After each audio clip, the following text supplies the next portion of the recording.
यह है class 12 physics chapter 3 विद्युत धारा। अभी हम लोग प्रश्न संख्या 3.12 को सॉल्व करेंगे। देखिए 3.12 प्रश्न क्या कहता है, ये वाला प्रश्न ना बहुत ज्यादा इजी है, छोटा सा है प्रश्न, ठीक है। देखिए इधर क्या कहता है, किसी पोटेंशियोमीटर ना पोटेंशियोमीटर, तो पोटेंशियोमीटर मतलब क्या होता है, विभवमापी।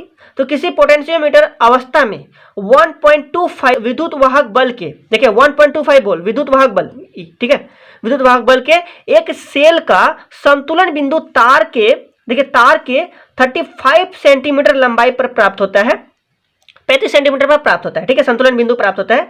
यदि इस सेल को किसी अन्य सेल द्वारा, देखिए यही सेल को किसी अन्य सेल द्वारा प्रतिस्थापित कर दिया जाए तो संतुलन बिंदु 63 सेंटीमीटर पर स्थानांतरित हो जाता है, तो दूसरे सेल का विद्युत वाहक बल क्या होगा।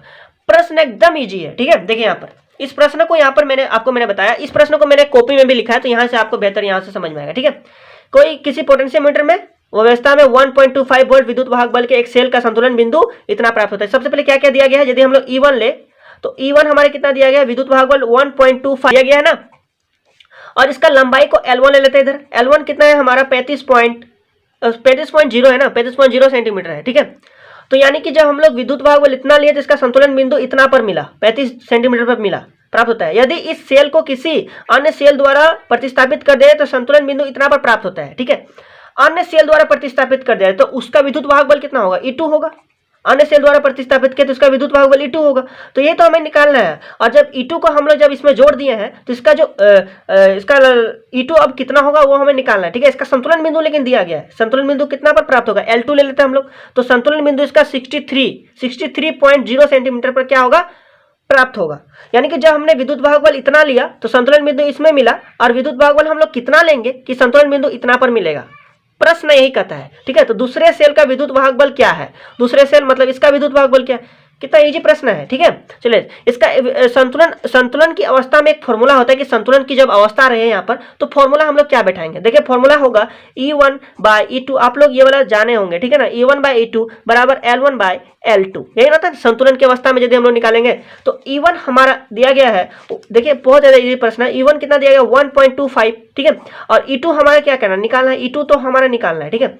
और L1 जो है, L1 हमारे दिया गया है, इसके कारण E1 के कारण दिया गया 35 सेंटीमीटर दिया गया, 35.0 मतलब 35, ठीक है।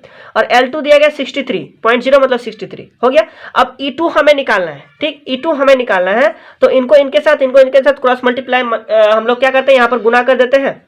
तो यहाँ पर हो जाएगा E2 into 63 equal to E2 into 35, गलती कर दिए, क्रॉस मल्टीप्लाई करना है ना, E2 इंटू 35, ये और ये गुना कर दे, ये और ये कर देते थे, यानी कि 1.25 इंटू 63, ठीक है।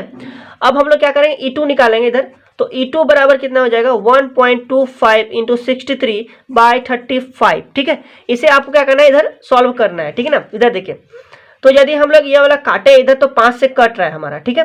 तो चलिए इसको पॉइंट को उड़ाते हैं, नीचे हम लोग क्या लिखते हैं 100 लिख देते हैं, ठीक।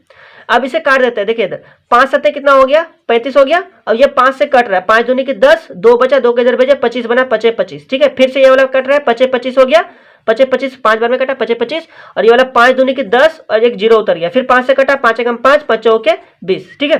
तो हमारे इधर कितना आया 63 और ये वाला आया, तो यहाँ पर लिखेंगे E2 बराबर 63 बाय 7 चौके 28, ठीक है। अब यहाँ पर 28 आया 63 आया, इसे आपको क्या करना है, सॉल्व कर देना है, ठीक है। तो E2 बराबर कितना हो जाएगा, इसे आपको यहाँ पर डिवाइड करके लिखना है, ठीक है। तो इधर हो गया 28, चलिए यहाँ पर करते हैं हम लोग डिवाइड, ठीक है।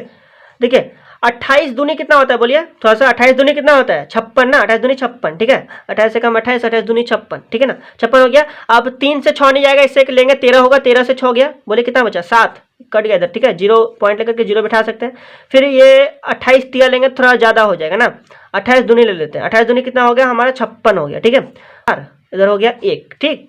अब पॉइंट तो ले चुके, 0 बिठा सकते हैं। अब देखिए ये तो कट जाएगा 28 से 5 बार में, 28 पंचे 140, ठीक है। तो इस प्रकार से ये वाला हमारा कट गया। तो यहाँ पर कितना है 2.25, तो यहाँ पर आया 2.25 वोल्ट आंसर, ठीक है, वोल्ट। यानी कि इसका विद्युत वाहक बल क्या निकला, दूसरे सेल का विद्युत वाहक बल, यानी कि E2 हमारे निकल गया। स्टेटमेंट आप लोग अपने से लिख सकते हैं, अतः दूसरे सेल, ठीक है, का विद्युत वाहक बल,